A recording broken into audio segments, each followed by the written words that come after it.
ഒരു മുസ്ലിമിന്റെ ദിവസം തുടങ്ങുന്നത് തന്നെ അറിവ് അന്വേഷിച്ചുകൊണ്ടാണ്. അറിവ്, റബ്ബേ എനിക്ക് അറിവ് നൽകണം എന്ന പ്രാർത്ഥനയോടുകൂടിയാണ്. രാവിലത്തെ പ്രാർത്ഥന നമുക്കറിയാം, അദ്കാറു സ്വബാഹിലെ ഒരു പ്രാർത്ഥനയാണ്, അല്ലാഹുമ്മ ഇന്നി അസ്അലുക ഇൽമൻ നാഫിഅ വറിസ്ഖൻ ത്വയ്യിബ വഅമലൻ മുതഖബ്ബല.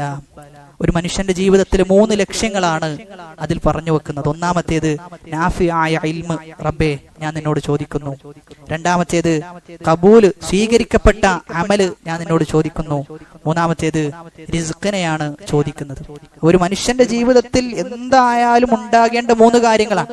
ഒന്ന് അറിവുണ്ടാകണം, രണ്ടാമത്തേത് നമ്മൾ ചെയ്യുന്ന കർമ്മങ്ങൾ സ്വീകരിക്കപ്പെടണം, മൂന്നാമത്തേത് അവൻ റിസ്ക് അന്വേഷിച്ച് പുറപ്പെടണം. അത് 3ഉം ഒരു മനുഷ്യന്റെ ജീവിതത്തിലെ ലക്ഷ്യങ്ങളാണ്. ആ ലക്ഷ്യങ്ങളെ പറഞ്ഞുകൊണ്ടാണ് നമ്മൾ നമ്മുടെ ഒരു ദിവസം ആരംഭിക്കുന്നത്. എന്നാൽ ആ ലക്ഷ്യങ്ങളിൽ ഏത് ലക്ഷ്യമാണ് നമ്മൾ നേടുന്നത് എന്ന് ചോദിച്ചു കഴിഞ്ഞാൽ ഒറ്റ ലക്ഷ്യം മാത്രമാണ് പല ആളുകളും നേടുന്നത്.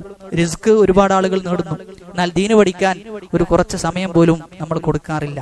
അതുകൊണ്ട് ദീനി പഠനത്തിന് നമ്മൾ അതീവ ജാഗ്രതയോടുകൂടി നല്ല ഒരു സമയം നമുക്ക് നൽകാൻ സാധിക്കണം. പ്രത്യേകിച്ചും ഈ ഒരു കാലഘട്ടത്തിൽ ഫിത്നകൾ നിറഞ്ഞ വിശ്വാസ വൈകല്യങ്ങൾ ഒരുപാട് വർദ്ധിച്ചു വരുന്ന ഒരവസ്ഥയിൽ നമ്മുടെ വിശ്വാസത്തിൽ ഒരിക്കലും നമ്മൾ അടിപതറാൻ പാടില്ല എന്നുള്ളതാണ്.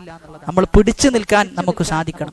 ഒരാൾ തൗഹീദിനെ പറ്റി ചോദിച്ചു കഴിഞ്ഞാൽ, ഷിർക്കിനെ കുറിച്ച് ചോദിച്ചു കഴിഞ്ഞാൽ കൃത്യമായി പറഞ്ഞു കൊടുക്കാൻ, ആയത്തിന്റെ അടിസ്ഥാനത്തിൽ ഹദീസിന്റെ വെളിച്ചത്തിൽ നമുക്ക് പറഞ്ഞു കൊടുക്കാൻ സാധിക്കണം. അവിടെയാണ്